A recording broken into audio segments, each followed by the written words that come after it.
Hello दोस्तों, आज हम आपके साथ इस वीडियो के माध्यम से डिस्कस करने वाले हैं कि पर्यटन क्या है, पर्यटन कितने प्रकार के होते हैं, पर्यटन की संकल्पना क्या है और पर्यटन की परिभाषा क्या है।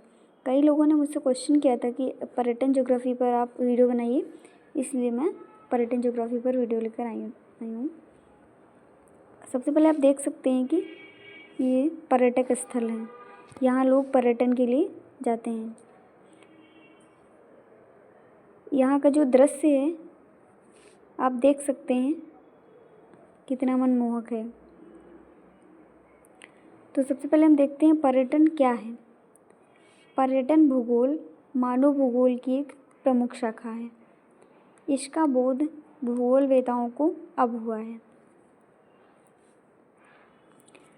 बताया जाता है कि पर्यटन भूगोल जो है मानव भूगोल की एक प्रमुख शाखा है। इसका बोध भूगोलवेताओं को अब हुआ है। दुनिया के अनेक विभिन्नताओं का अध्ययन हम इस भूगोल के माध्यम से करते हैं। संसार में जो अलग अलग प्रकार की विभिन्नताएं विद्यमान हैं उन सब का अध्ययन हम पर्यटन ज्योग्राफी के माध्यम से करते हैं। इन्हीं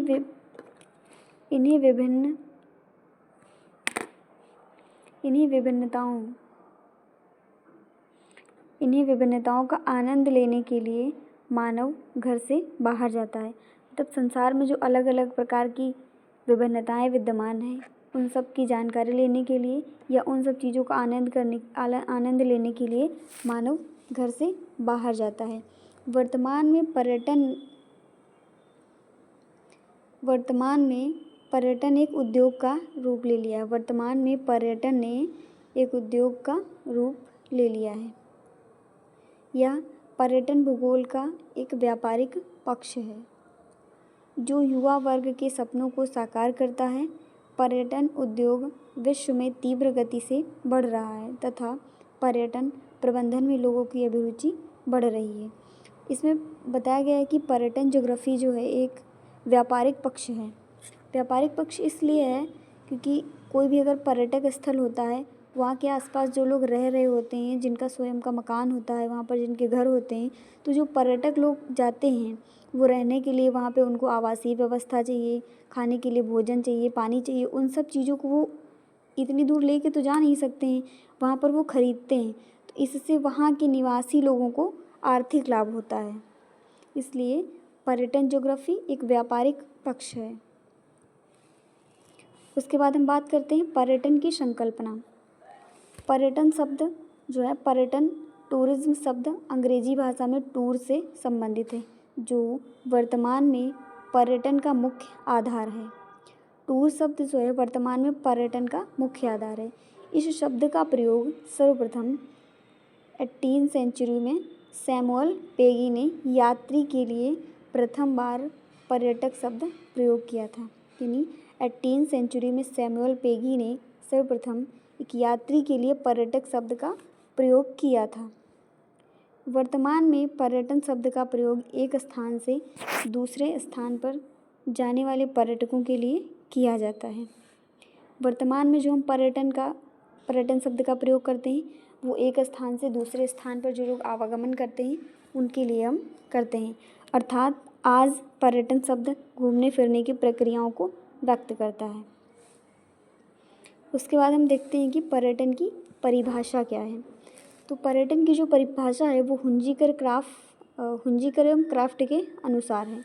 हुंजीकर क्राफ्ट अनुसार क्या कहते हैं, हुंजीकर जी क्या कहते हैं कि पर्यटन उन समस्त तत्वों तथा प्रवासी लोगों के ठहरने या भ्रमण करने से उत्पन्न होने वाले संबंधों तथा परिघटना का योग है जिसमें लोगों का प्रवास स्थायी आवास में रहना नहीं होता है। हुंजीकर क्राफ्ट जी कहते हैं कि पर्यटन उन समस्त प्रवासी मतलब अपने निवास स्थान को छोड़कर दूसरी जगह पर भ्रमण करना या भ्रमण करना तथा वहाँ के संबंधों और परिघटना का योग है जिसमें लोगों का प्रवास स्थायी आवास में नहीं रहता, स्थायी आवास में रहना नहीं है। मतलब वो अपने स्थायी आवास में नहीं रहते हैं बल्कि वह किसी आर्थिक उपार्जन क्रिया से नहीं जुड़े होते हैं। जब वो पर्यटन करते हैं तो वो किसी आर्थिक क्रिया से ना जुड़े हों, वो पर्यटन होता है। अगर वो आर्थिक क्रिया को लेकर पर्यटन करते हैं तो फिर वो पर्यटन नहीं हुआ। उसके बाद देखते हैं कि पर्यटन के प्रकार, पर्यटन कितने प्रकार के होते हैं, किस तरह से लोग पर्यटन करते हैं, मतलब पर्यटन को कितने भागों में हम विभाजित करते हैं, कितने प्रकार से लोग पर्यटन के लिए जाते हैं। तो सबसे पहले जो है गंतव्य और प्रस्थान के आधार पर पर्यटन, गंतव्य और प्रस्थान के आधार पर पर्यटन,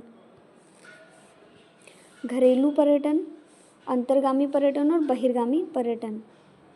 उसके बाद पर्यटकों की यात्रा के प्रेरणा के आधार पर, जो पर्यटक होते हैं उनकी यात्रा, उन यात्रा की प्रेरणा के आधार पर पर्यटन। आवश्यक अवकाश पर्यटन, जब किसी व्यक्ति का अवकाश होता है तो वो अपने अवकाश को एज अ पर्यटन व्यतीत करने की सोचता है, तो अवकाश पर्यटन।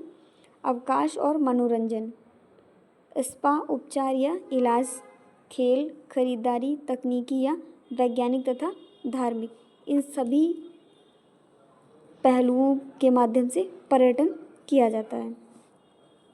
उसके बाद हम बात करते हैं सामाजिक आर्थिक विशेषताओं के आधार पर पर्यटन, सामाजिक पर्यटन और व्यावसायिक पर्यटन, सामाजिक और व्यावसायिक पर्यटन। उसके बाद हम बात करते हैं रोमांचक पर्यटन।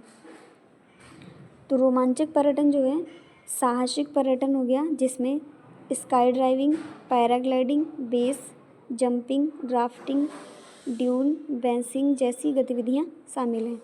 अच्छा, आपको बता दें आपकी जानकारी के लिए कि ये जो स्काई ग्लाइडिंग है, स्काई ड्राइविंग हो गया, इसमें स्काई ग्लाइडिंग, पैराग्लाइडिंग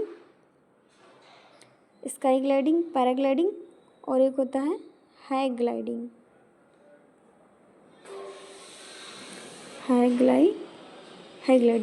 ये तीनों खेल जो हैं वो पर्वतों पर खेले जाने वाले खेल हैं। कभी कभी ऑप्शन वाले क्वेश्चन में पूछा जाता है कि पर्वतों पर खेले जाने वाले खेल कौन कौन से हैं, तो यही 3 खेल हैं, पैराग्लाइडिंग, हैंग ग्लाइडिंग और रिवर राफ्टिंग, स्काइडिंग और रिवर राफ्टिंग। ये देखो जंपिंग यहाँ पे लिखा है, river rafting, paragliding, river rafting और स्काई ग्लाइडिंग, ये पर्वतों पर खेले जाने वाले खेल हैं। उसके बाद है खेल पर्यटन, मतलब खेल के बेस से पर्यटन किया जाता है, खेल आयोजनों में भाग लेना।